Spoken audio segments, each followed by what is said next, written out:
mesa les voy a dejar en compañía del profesor Juan Carlos Pacheco de la Facultad de Ciencias de la Educación, seccional Bogotá de la Universidad Libre. Su trabajo que va a presentar se denomina De la naturalización a la construcción emocional en educación, que es un trabajo pues que viene ya desarrollando el profesor de hace un tiempo y tiene varias aristas, ¿no? Entonces, esta que nos presenta hoy hará parte, igual me imagino, de sus avances y ya, bueno, ya la terminación prácticamente de este trabajo, ¿no? Entonces, les recuerdo, ahí nos dejan sus comentarios, sus preguntas para las ponencias anteriores o para esta que va a presentar Juan Carlos.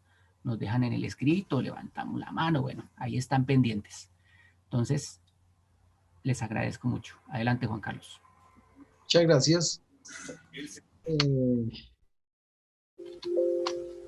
Ya estamos, sí, ya está el audio. Buenas tardes a todas, a todos. La presentación final es la ganancia. Lo que voy a presentar hoy tiene que ver con un enfoque, digamos, que pretende hacer una síntesis de dos elementos del estudio. Uno es un cuestionamiento a las actuales tendencias de lo que hemos denominado la inteligencia emocional, es una. Y dos, ejemplificar que la educación tiene demasiado que decir, casi que yo diría superando a ese concepto de la inteligencia emocional. Entonces, permítanme, voy a compartir la pantalla para comenzar. No sé si pueda. Angie, por favor, ¿puedes dar permisos a Juan Carlos, ya que a mí no me ha dejado? Porfa. Ok, perfecto. Ya te escribí por interno un mensajito, porfa, para que soluciones. Creo que ya. Sí, profe, ya. Ah, bueno, listo.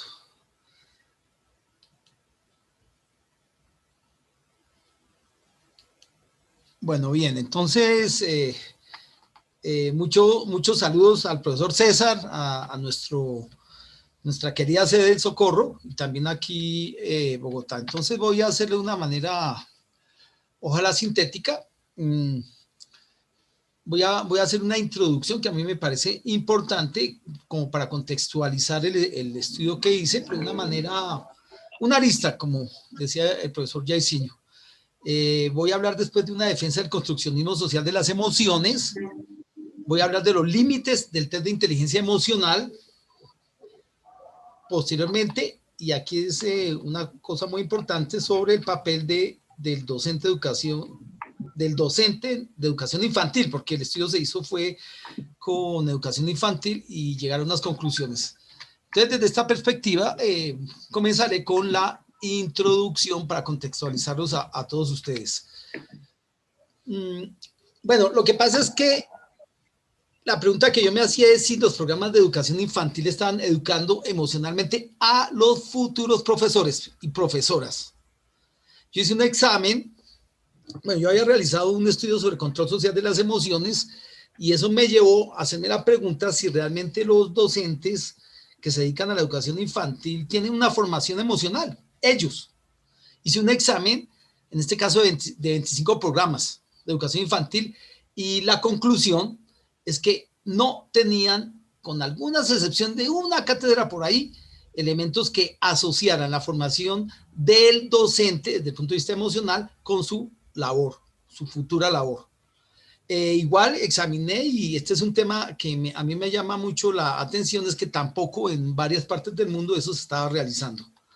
Entonces, eso no quiere decir que no se pudiera hacer. Realmente lo que uno tiene que visualizar es que la relación, digamos, en aula, institucionalmente hablando, siempre está atravesada por las emociones. Si formalmente no había en esos programas una formación emocional para las docentes, quizás, y esa era mi pregunta, la pudiese haber en todas esas relaciones informales, en toda esa didáctica, en todos esos elementos que pues se van recibiendo a través de la formación universitaria. El estudio, que fue un estudio que apliqué aquí en la universidad, los trabajé con pedagogía infantil de la Universidad Libre y apliqué un test que ya vamos a ver, que es el test AIS-Barón, que es un inventario de cociente emocional. El AIS significa eso. Y aquí simplemente muestro unos resultados como para decir que sí, que efectivamente se trabajó con 88 estudiantes, repito. Y el cociente, según ese test, daba 96.9, donde consideramos que entre 95, mejor, entre 90 y 110 es algo normal, y se desglosaba en los diversos elementos que conforman este test, que en este caso son 15 escalas, ¿sí? Y 5 grandes dimensiones. Pero ¿cuál era el punto que a mí me interesaba? Establecer si efectivamente a medida que se va avanzando en la carrera, la inteligencia emocional se va incrementando. Pues uno va suponiendo eso. Pero cuando vi los resultados, aquí está la desagregación por semestre, es decir, estudiantes de primero, segundo, tercero hasta décimo, lo que podemos notar en la línea azul es que efectivamente no hay, digamos, un cambio en esa inteligencia emocional. Y claro, pues tocaba preguntarse, ¿por qué? ¿Qué hace que realmente no se dé ese cambio? Y surgieron muchas preguntas al respecto. ¿De dónde provenía eso? Entonces, en primera instancia, ¿será que la universidad está formando o no está formando emocionalmente a las estudiantes? Eso era lo primero. Pero cuando fui profundizando, descubrí varias cosas que a mí me parecen demasiado interesantes y quiero compartir con ustedes. En este caso, en esta introducción, lo primero que quiero señalar es que hay una muy fuerte moda de lo que se llama inteligencia emocional, y en el gráfico lo que ustedes están viendo, esto lo extraje de Google Académico, una secuencia desde 1990 hasta el 2019 que muestra una intensa asociación entre el concepto de inteligencia emocional y la educación. Entonces, si ustedes ven la línea puntuada, la línea, no de puntos, de lineecitas, ¿sí? La línea negra está mostrando cómo el número de artículos ha ido aumentando paulatinamente, teniendo un clímax, pero que casi que se mantiene, llegando a 38.000 artículos en Google Académico entre 2010 y 2014. Pero lo que a mí más me parece interesante es que si relacionamos las barras azules con la línea negra, los artículos en inglés de inteligencia emocional, la línea negra, y el azul de artículos en general de inteligencia emocional, vemos que están íntimamente asociados. Igual en español. Es decir, a medida que crecían los artículos de inteligencia emocional, estaban creciendo los artículos de inteligencia emocional y educación. Y lo que he querido mostrar aquí es que siempre la inteligencia emocional se relacionó con educación. Entonces, claro, es interesantísimo porque como que inteligencia emocional penetró en el mundo de la pedagogía. Entonces, me puse a ver el artículo fundacional. El artículo fundacional, si ustedes ven ahí, este es una muestra, le saqué el astra como para que ustedes vieran. Es un artículo escrito en el límite entre 1989 y 1999 por Peter Salovey y John Mayer. Ellos tenían 4 cosas. Lo que decían ellos es que la inteligencia emocional implicaba valorar y expresar las emociones en uno mismo y en los demás. Regular las emociones en uno mismo y en los demás. Fíjense, aquí estamos valorando y expresando las emociones, regulando las emociones de uno como de los otros, y luego hacemos uso de esas emociones. Recordemos estos 3 elementos que se planteaban aquí en el artículo. Entonces, cuando uno empieza a ver el origen de la ciencia, entonces hay momentos, ¿sí?, en donde se planta el árbol y el árbol crece por ahí. Ellos llegaron en el momento adecuado, en el lugar adecuado. ¿Y cuáles fueron los 4 elementos, las 4 fuentes por las cuales se alimentaron ellos? Y fueron concepciones de inteligencia, ya la vamos a ver. Concepto de inteligencia social, emociones y cognición, y medición de la inteligencia de las emociones. O sea, 4 grandes fuentes que alimentaron el concepto de inteligencia emocional. ¿Cuáles eran? Entonces, lo que uno detecta en el artículo es que ellos bebieron primero de unas fuentes de concepciones de inteligencia. Estamos viendo al señor Wechsler, que es el que jalona el test de inteligencia.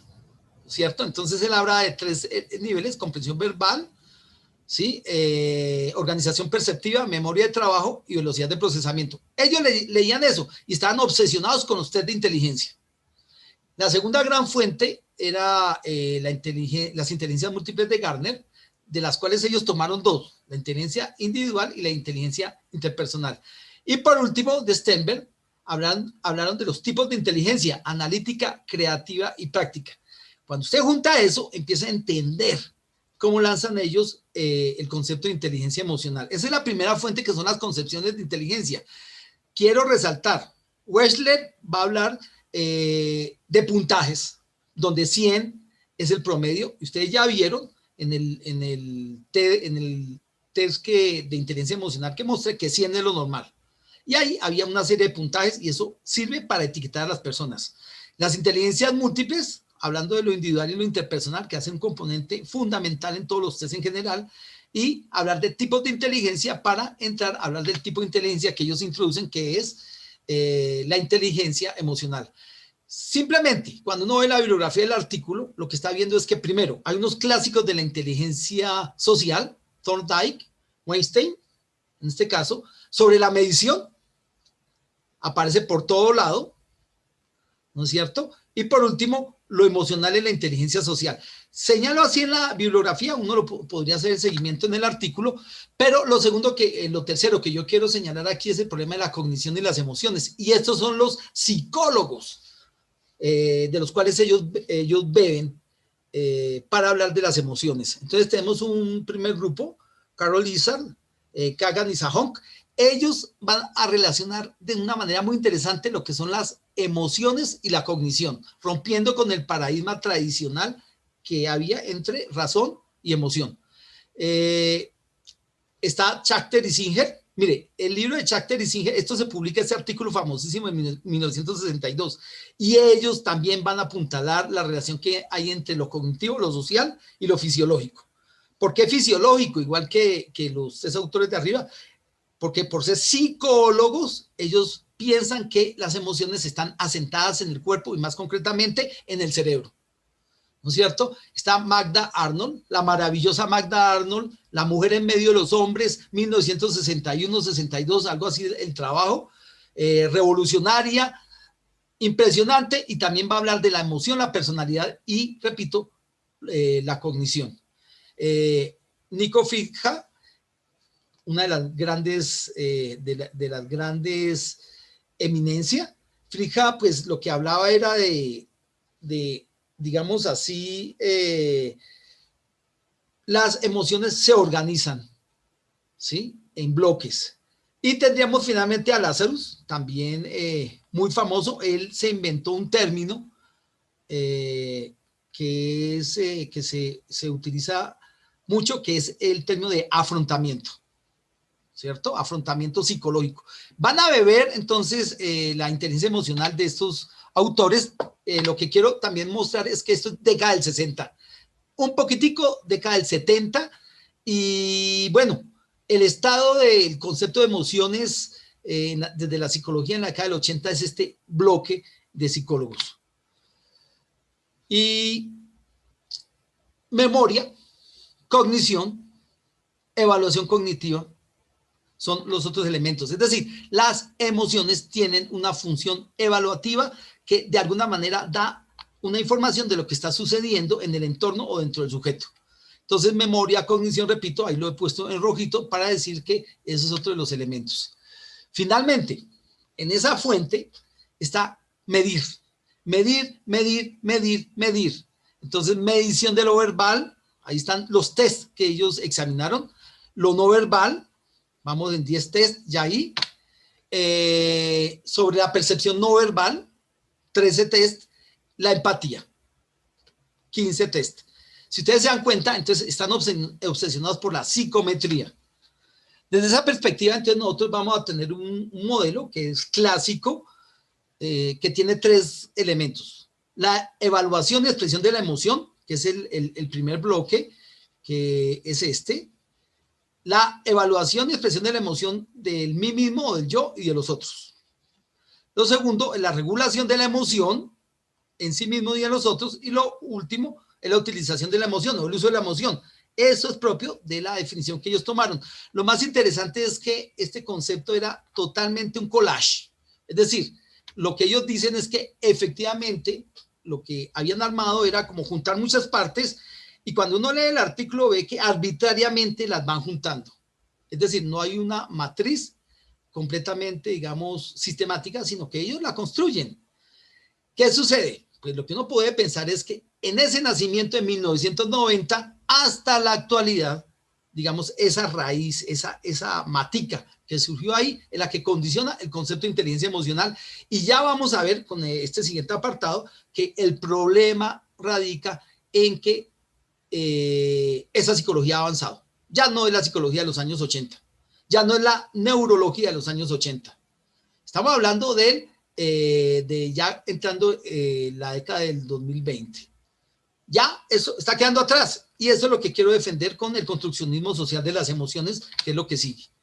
Simplemente son 4 puntos, los voy a nombrar nomás, me disculpo para entrar realmente a hablar de la educación, pero aquí tenemos lo primero, ténganlo en cuenta, el fracaso del localizacionismo cerebral de las emociones. Lo segundo es que hay una polisemia de las expresiones emocionales, es decir, las emociones se pueden nombrar de muy diversas maneras. Lo tercero es que es imposible hablar de un lenguaje verbal universal de las emociones. Todo eso va a cambiar según contextos culturales, según contextos geográficos, según contextos históricos. Y lo último que ha hecho ir virando en ese giro hacia las ciencias sociales, a las emociones, para hablar de ese análisis. Es decir, aunque la psicología sigue siendo la reina, el resto de ciencias sociales está cuestionando ese mundo naturalista de la psicología. ¿Quiénes son? Entonces, aquí yo he puesto a 2 grandes protagonistas. A la derecha está Lisa Feldman Barrett, una eminencia realmente, es de reconocer. Y ella es construccionista emocional, pero tiene una cosa que hizo con Kristen, y es lo siguiente. Hizo todo un inventario de imágenes cerebrales, ¿sí? A través de más de 20, 25 años, de imágenes que estaban buscando las emociones en el cerebro. Y en ese inventario concluyeron que no se había encontrado nada. Es decir, hay un fracaso del localizacionismo cerebral de las emociones. No se encuentran en el cerebro localizadas. Y eso va muy en consonancia con los nuevos hallazgos neurológicos, precisamente que van del localizacionismo cerebral de cualquier cosa, ¿sí? A lo que se llama el distribucionismo. Entonces, lo primero que uno tiene que deshacerse es que el miedo está en la amígdala, que tenemos la alegría entre la otra parte, eso ha fracasado. Lo segundo, y siguiendo con Lisa Feldman, pero también con Gabriel Luis Bourdin, y hay ya estudios en lengua, en cuanto a la lingüística, etcétera, y es que hay polisemia. Es decir, las expresiones que se sienten en el cuerpo se van a mostrar con muchísimas palabras diferentes. No hay precisamente univocidad cuando se está hablando de esos estados corporales. Entonces, las emociones se nombran de muchas maneras y además las palabras nombran muchísimos estados distintos. A veces puede ser una misma palabra hablando de diferentes estados o a veces un estado que es nombrado con diferentes palabras. Esa polisemia hace imposible una unificación hablando en términos de ciencia. Lo otro, y aquí se ejemplifica con Aneta Pavlenko, que está a la izquierda. Aneta ha estudiado un problema que me parece demasiado interesante, es el aprendizaje de la segunda lengua. Y entonces empieza a ver cómo las personas cambian, ¿no es cierto?, cuando aprenden la segunda lengua, y entonces tienen que cambiar su, llamémoslo así, su textura emocional. Y Catherine Lutz, una de las más famosas y pioneras de la antropología, donde ella estudió, por ejemplo, a los Ifaluk, y lo que encontró es que hay una serie de emociones que Occidente no conoce. Y entonces, ¿qué pasó con la universalización? Y aquí, para nombrar, simplemente muestro, y es que hay intensos avances en estas ciencias sociales que han ido estudiando y lo que convierten, digamos, y lo que evidencian es la variabilidad histórica. Sí, poco a poco los historiadores se han ido metiendo y ven que hay formas emocionales, de alguna manera llamadas emocionales, que se expresan históricamente, pero que cambian radicalmente, ni qué decirlo de la sociología, en la ciencia política, en las ciencias del lenguaje. La cosa está despegando de una manera impresionante. Estas ciencias lo que están haciendo es que relativizan el absolutivismo biológico. Todo para decir que el modelo de los psicólogos, como los que veíamos de la década del 80, está siendo seriamente cuestionado. Eso no quiere decir que todavía no sean los reyes, pero lo que están haciendo las ciencias sociales y los nuevos descubrimientos es que precisamente ya no podemos hablar de las 5 emociones básicas o cosas como esas. Paul Ekman, en su programa de la expresión de las emociones a través del rostro, ha fracasado. Bien, entonces en el estudio, ¿qué pasó? Cuando yo lo apliqué, entonces llegué a una conclusión, y es que cuando uno ve el test de inteligencia emocional, encuentra que la varianza explicada es del 35.9%. Lo voy a traducir. Cuando uno habla de que la varianza no explicada es del 64.1%, lo que está diciendo es que el 64% de la variación en los puntajes no puede ser explicada por el modelo.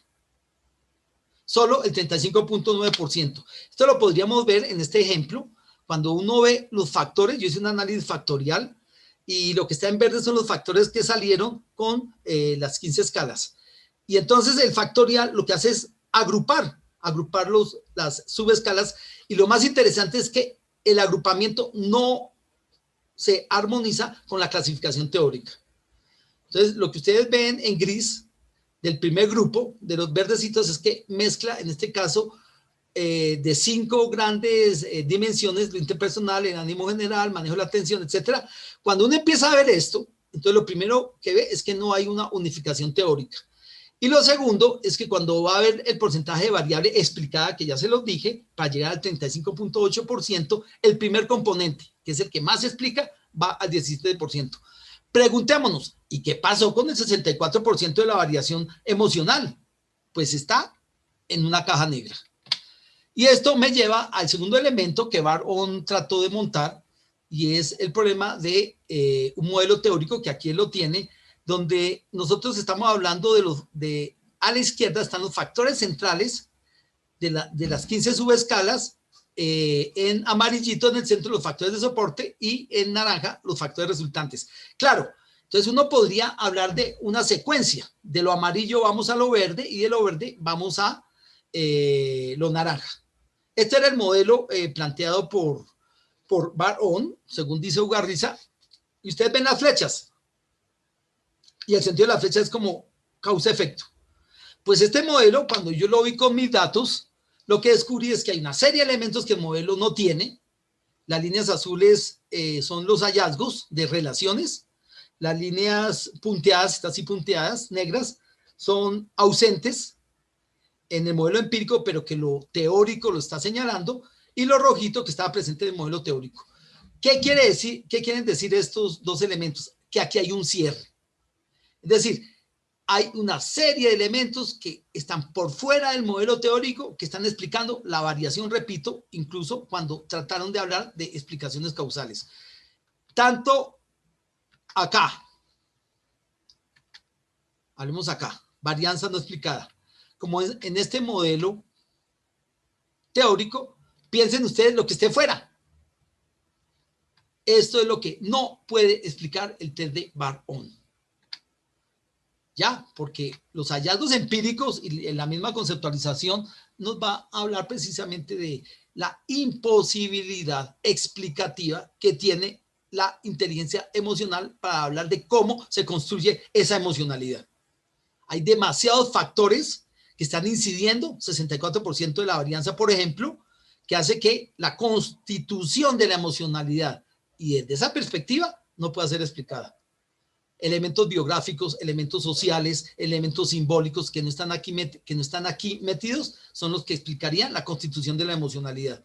Entonces, ¿qué fue lo que pasó? En última, los resultados que yo había visto no se debían solamente a que la facultad no trabajara lo emocional, sino que la vida propia de las niñas, sus amistades, sus familias, la televisión, sus pares, etcétera, seguramente están influyendo demasiado para la constitución de su emocionalidad. Y si desechamos lo naturalista, entonces lo volvemos contextual. Desde esa perspectiva, entonces entré a la educación y aquí es donde uno encuentra, y lo voy a decir de esta manera, uno encuentra el mayor aporte de la educación, y estoy hablando de la universidad, para construir la emocionalidad. Y lo encontré en una cosa que me parece fundamental y es en la didáctica. Yo solo voy a ejemplificar aquí el asunto de la práctica docente y cómo había algunos elementos, los voy a nombrar y terminaría simplemente para señalar que el estudio lo que me está diciendo es que es imposible que nos sometamos a esos test de inteligencia emocional que no explican realmente cómo se construye esa emocionalidad. Y lo que hacen esos test es catalogar, etiquetar a las personas y las etiquetan y las clasifican y le dicen a usted, usted tiene 80 de inteligencia emocional y eso es totalmente falso. Porque simplemente el test no está explicando a la gente. Simplemente la cataloga en algo que Cabañas, por ejemplo, está diciendo que es la japicracia y que si usted tiene una buena inteligencia emocional y si es empático y si es feliz y cosas de esas, entonces es una buena persona. Pues resulta que no. Ese es mi punto. Pero en la educación sí se están encontrando explicaciones. Entonces, lo primero es el papel del tutor, ¿cierto? Son fundamentales en esa relación y en ese desarrollo de la práctica. 3 de cada 4 futuras docentes se encuentran que en la práctica el tutor les ha hecho comentarios negativos y dolorosos. Las relaciones con el director y directora del grupo también. Entonces las niñas se encontraban insatisfechas con cosas como esas. 1 de cada 3 se autorregulaba, buscando una emoción positiva, pero 2 de cada 5 tenían grandes dificultades para autorregularse. Y a mí me llama la atención los comentarios positivos, que es el último ítem que ustedes están viendo ahí, hace que aproximadamente la mitad de las practicantes exprese sinceramente sus sentimientos. Casi la otra mitad a veces se muestra sincera. Entonces vean que una buena tutora va a construir unas relaciones emocionales. Lo otro, las futuras profesoras valoran el apoyo emocional recibido por las tutoras a la hora de resolver problemas y entender emociones propias. Es decir, llega la tutora y le dice, mira, para afrontar a los niños cuando están haciendo esto, mi experiencia me ha mostrado tal otra cosa. ¿Por qué no ensayas tal otra? Y entonces ese apoyo, por ejemplo, le ayuda, y si la tutora le dice cómo permanecer positivo en el aula. No estaban tan presentes consejos para reducir el estrés o la capacitación directa. Quiero señalar lo siguiente, para Colombia no existen los estudios en general para América Latina, pero estudios realizados en Estados Unidos nos muestran que el 50% de los docentes abandonan la profesión a los 5 años. 47.9 en una revaluación que se hizo en el 2018. Lo que nos está mostrando es que la profesión docente es intensa emocionalmente y que nosotros deberíamos preparar no solamente a educación infantil, a todos los docentes para afrontar emocionalmente el manejo futuro que van a tener. E incluso en las prácticas, los tutores aquí son fundamentales. Bueno, lo otro, que si las estudiantes son capacitadas en el manejo de las habilidades emocionales, formal o informalmente. Entonces, a veces en las clases, digamos, teóricas que van paralelas a la práctica, eso sucede. ¿Qué les deben decir? Pues cómo reducir el estrés. Recordemos, es que es una profesión demasiado estresante. De haber una reflexión, una toma de conciencia. Ciertamente, la inteligencia emocional ha propuesto eso, y es la reflexividad. Volver sobre eso y tratar de aprender. Pero, por ejemplo, lo que se encontraba ahí en el estudio es que estaban ausentes los consejos para mostrar emociones positivas o de cómo manejar emociones negativas de los pequeños. Pero eso es un corte, ¿no? Se trabajó eso en 8º semestre, que en ese momento era cuando era más intensa la práctica por efectos del trabajo de grado. Lo otro es que hay dificultades de autorregulación emocional cuando se trata de enfrentar la agresión con los pares. Miren que hablábamos de los tutores, ahora hablemos de los pares, de las compañeras y compañeros. Entonces las bromas, el bullying, ¿sí? O sea, eso afecta muchísimo cuando se burlan de lo que pasó, etcétera, etcétera. Entonces aquí la construcción emocional en aula es fundamental en el sentido de que las pares también, o los pares tienen un papel central. ¿Qué lo otro? Pues entonces había molestia, ¿sí? Y realmente ahí superar las emociones negativas estaba siendo muy difícil para quienes sufrían ese bullying, llamémoslo así. Bien, pero a mí me pareció maravilloso esto. Ya voy a terminar para si quieren hacer una discusión. Y es que si ustedes ven estos porcentajes de las barritas de las encuestadas, el 96.1% les enseñaba a los niños el buscar ayuda. Entonces, estas son conductas, lo que estamos viendo aquí para seguir a Lazarus es como una especie de lo que se llama afrontamiento. Por ejemplo, cambiar la atención frente a una situación problema, probar de otra manera. Entonces, cuando usted va viendo esos trucos, consolarse, practicar la respiración, ver el lado bueno, que pare ahí, salga y vuelva. Esos son trucos que las niñas aplicaban. Entonces era interesante porque les estaban enseñando a los niños al manejo emocional. La literatura, de todas maneras, reciente, pues de todas maneras evalúa y dice que no hay una enseñanza sistemática sobre estos elementos. Pero lo que yo estoy tratando de mirar aquí es que efectivamente sí se daba en la práctica. ¿Qué se concluye entonces? Bueno, entonces creo que fue imposible determinar el impacto de la educación universitaria sobre la inteligencia emocional.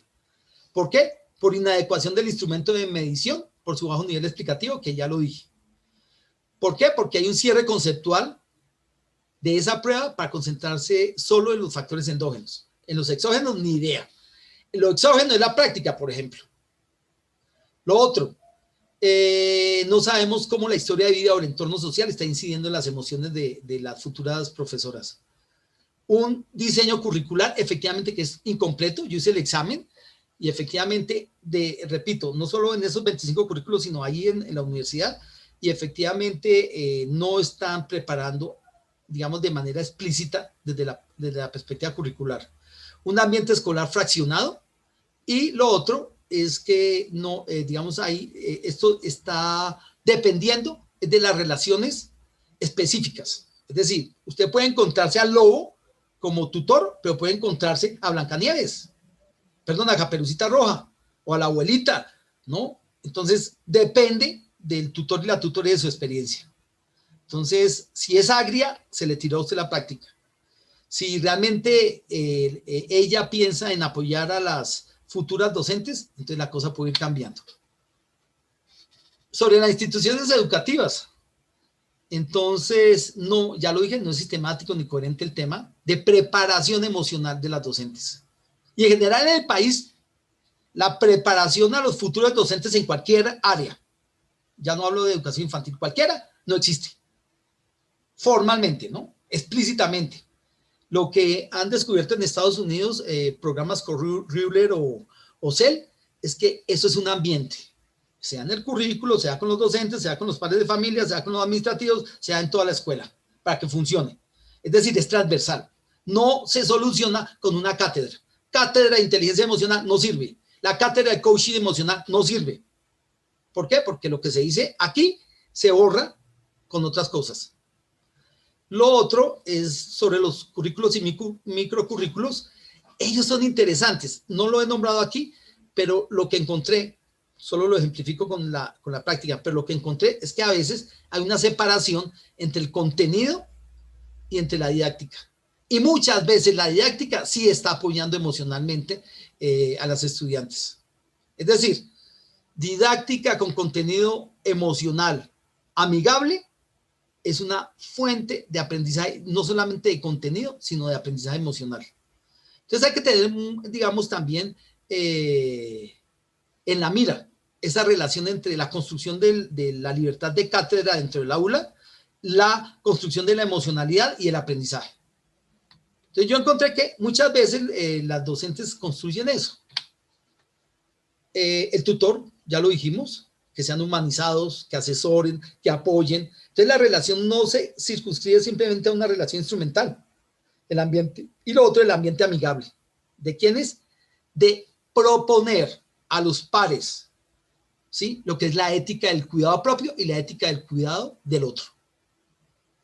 Eso sí puede favorecer un aprendizaje que se convierte del sufrimiento realmente a la confianza y a la alegría de aprender. Pero resulta que si no se trabaja eso emocional y éticamente, no vamos a tener sino unas relaciones totalmente instrumentales. ¿Ya? Entonces hay que avanzar, y creo que lo emocional en la formación de docentes está totalmente abandonado. Ya, gracias. Esa era la explicación y bueno, eso ya será otra cosa. Bueno, era una partecita. Esto era solo una Sí. partecita, nada más. Muchas Sí, gracias, claro. Juan Carlos. Justamente me estaba acordando con tu presentación Sí, del día de ayer, de la jornada de ayer, donde tuvieron presentaciones de los grupos de investigación, mayoritariamente con estudiantes de la licenciatura en Educación Física, Recreación y Deportes, y hablaban del tema de la socioemocionalidad, ¿no? Y cómo en estos momentos pues hay un vacío, ¿no? Curricular, porque pues bueno, sí, efectivamente las emociones pues han estado reguladas por una cosa de lo que hablas tú precisamente ahorita, ¿no? Lo natural, ¿no? La naturalización de las emociones, pero eso no es tan así. Entonces, también era muy, digamos, muy aplicada al trabajo que estás presentando hoy, todas las intervenciones del día de ayer de los grupos de investigación, ¿no? De la facultad. pero yo, Bueno, no sí, no sabe tenemos... lo que yo pienso, Sí, que lo que pasa es que cuando aplicamos test, son test exógenos y son test gringos y son test que no se validan, pero que además naturalizan, porque es que los psicólogos todo lo piensan como si eso fuera biológico determinado. Y nuestro contexto cultural es el que realmente nos está construyendo muchas cosas y la libertad personal y cosas como esas. Es que eso es lo dramático. Entonces yo estoy en desacuerdo de que usted diagnostica a la persona y empieza a trabajar emocionalmente. Pero lo positivo es la didáctica. Los maestros con didáctica van a cambiar muchísimo las cosas.